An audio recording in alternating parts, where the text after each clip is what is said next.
Wedding cake naman tayo for today's video. Mga mi, tara na G!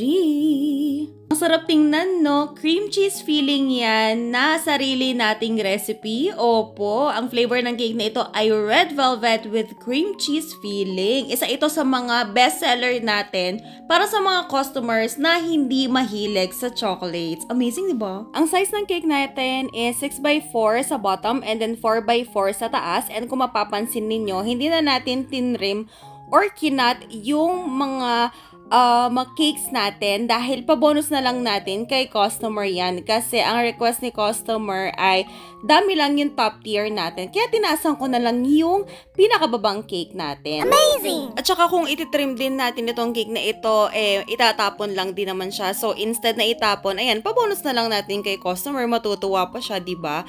At ayan na nga, ang design ng cake na ito is super simple lang. Sa bandang baba is naked cake lang siya. Kaya dapat maayos na maayos yung pagkakastock ng cake natin dahil kung hindi, pangit siyang tingnan. At ganito ako mag-stock ng 2-tier cake natin kapag kadami yung taas. Yes po, opo, pantay po sa bottom tier ang cake board natin dahil ayoko na dumating tayo sa point na humawa ang ating styro doon sa real cake natin. Yes po, opo, makakat at masaslice pa rin po yan sa baba. Tinuturuan ko ang mga customers natin kung paano gawin yan at nagsiset tayo ng expectation para hindi sila magulat during their event. At ito na nga, ayan, pinapakinis lang natin yung top part natin and minimake sure natin na maayos yung pagkaka-naked nung design dito sa may bottom tier natin. Kasi nga, mas gusto natin and prefer natin na maganda siyang tingnan. So, yung hinarap natin is itong part na halata yung pagka-naked niya. Naku mga mi, alam nyo ba na isa sa pinakamahirap na design talaga sa cake ay ang naked cake. Kasi dapat dun sa pinaka-cake mo pa lang, cake bread mo pa lang at stocking mo, dapat maayos na siya.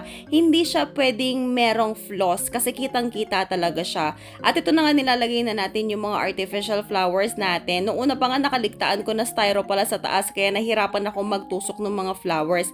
Pero naparaan na naman natin. Ayan, tingnan niyo yung mga colors ng mga flowers natin. Ang gaganda, diba? At yung mga leaves natin, pinuputol talaga natin yan pa isa-isa para makuha ko yung design and yung assembly na gusto ko talaga. At ayan na nga, nilalagay na natin yung topper natin na mano-mano natin ginawa since wala pa tayong Cricut, manifesting Cricut soon. At ito na ang final result. Wow! O diba, ang shala ng cake natin, napakasarap tingnan sa mga mata. And that's it for today. See you on our next video. Bye!